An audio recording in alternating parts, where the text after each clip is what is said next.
to the paper, the grass is always greener. I don't do no labels, I call it how I see it.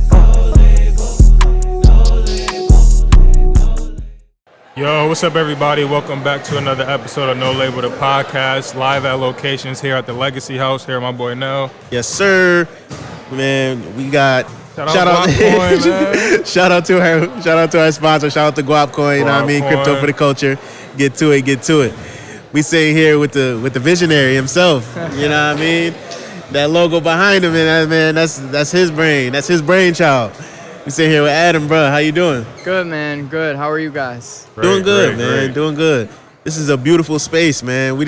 Everybody's raving about it, and it's almost like kind of jaw dropping. I appreciate it, man. A lot of work. A lot of work. I believe it, man. It's just like every wall has like a thing, a purpose, and it's so together. Yeah, bro. Yeah, man. So, how long has this been a idea, a vision, dream of yours? Yeah, I was just about to say, like, we've only been in this space for like 3-4 months, and the first month and a half was just going hard with like building everything that's in here and everything that you see, and now we're just kind of trying to refine everything and finish doing all the sets and the artwork and the murals on the wall, and just trying to get a little piece of all the culture in here all at once, you know? Yeah, man.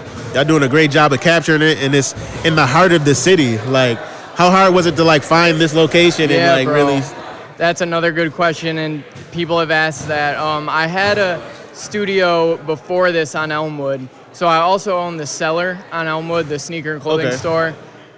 So I wanted to kind of like stick around Elmwood just because my store was there, and then my fiance has a hair salon on Elmwood also, and our old studio was behind the hair salon, and it was in a tiny little garage, like literally just a little garage, and we outgrew it like immediately, so we needed to find another spot. So we started looking.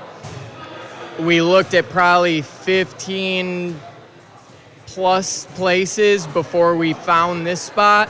And it's funny, like this spot was listed somewhere online, but they actually weren't trying to sell it or rent it. So we hit them up and they were like, oh, how did you even see it? Like we thought that we took it down from everywhere. And it ended up just working out, and we got the spot and it worked. You know? That's beautiful, man. It came out. I couldn't have asked for like a better place, honestly. Hell yeah, bro! You can feel it in here, man. It's beautiful. Well, how long have you been like in the fashion game, like owning the Cellar and all that? I was just about to say that. Man, I mean, I opened my store like 6 years ago, a little over 6 years ago. I was super into fashion and footwear and things before then. I had a massive collection, and that's kind of why the store opened. And then when the store opened, we needed content for the store.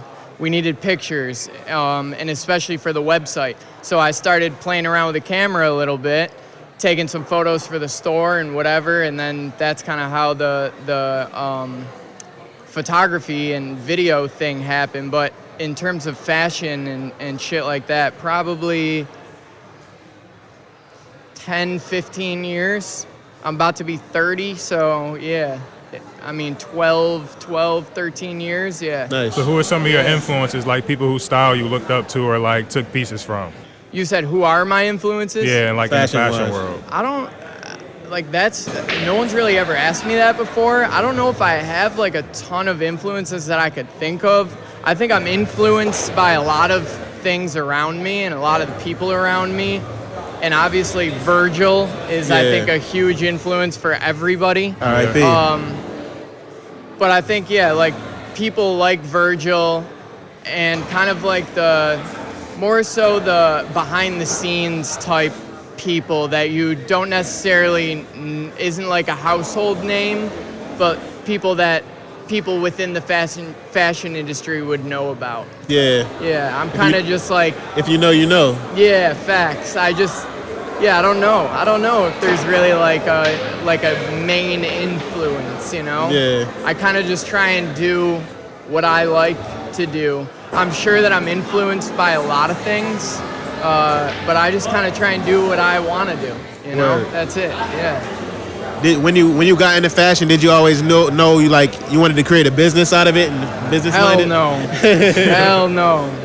I had no idea, man. I was just on another podcast not that long ago, and I was saying to them, like, I never expected any of this to happen. Yeah. I never expected the studio, especially. I mean, the store, like, when I first got into fashion and I realized that, like, I didn't want to take the traditional route and go to college and do all of those things. Yeah. I knew that I wanted to own a business. I didn't necessarily know it was going to be within fashion, but then I kind of fell into that, and it just kind of happened, you know, and I was really passionate about it, and I just went for it. But yeah, I never expected any of this to happen. So it's really cool that we're even sitting here today and like this is happening. It's so cool. That's a fact. That's how the best things happen in life, the ones you don't see coming, man. Right. Hell yeah. So we were talking to some of your friends earlier. What's one of the visions you see for Legacy House, like 5 years, 10 years? So we've been playing around with like a lot of different ideas. Like when we first kind of moved into this new space and got everything set up, I wanted it to be something that could go to other cities and be in other cities as well. But I just don't feel like I'm tapped into other cities, so I don't know if I would be able to give them the same experience that I can give people in Buffalo, because I'm very tapped in here, so I can give people a good experience here.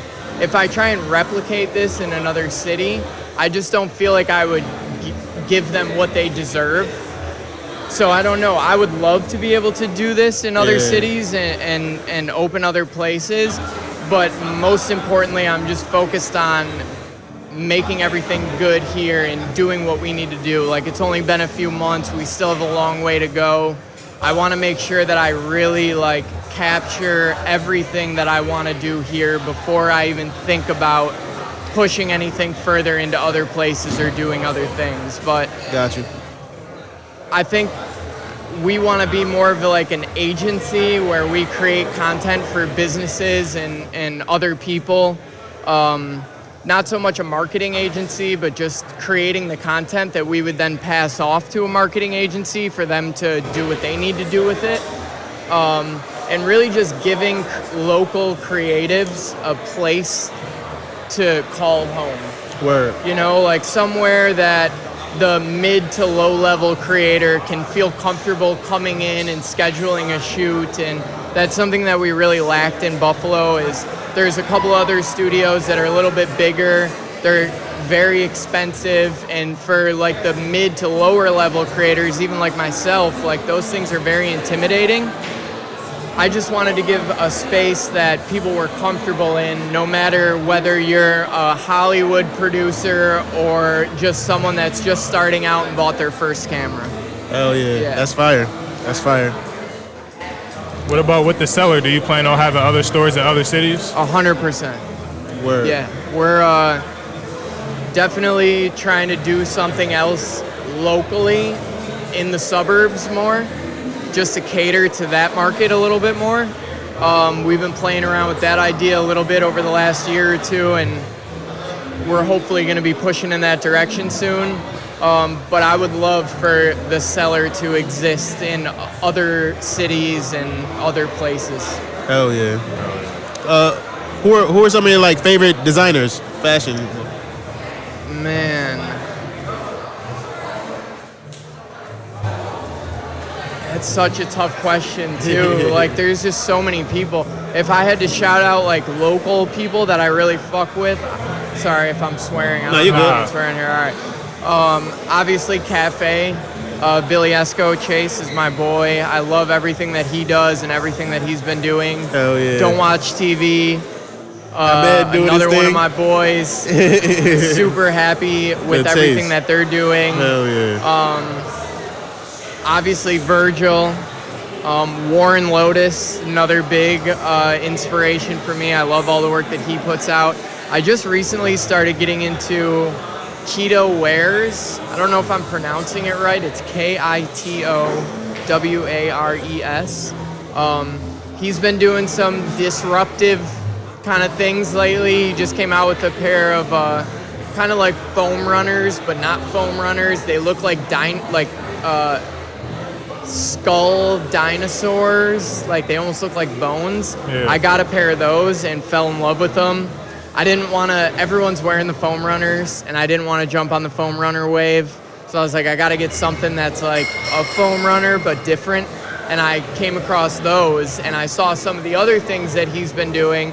I think that he is going to be a name that people are going to start to know more about in the next year or two. Definitely. Copy. Yeah. We appreciate everything you've been, this house you built. And Thank you, welcome man. us in it, man. It's humbling. Man, this shit is fire, man. I wish you much success. I appreciate it, man. Thank you guys for having me. No problem. No Label the Pod. We out. Peace.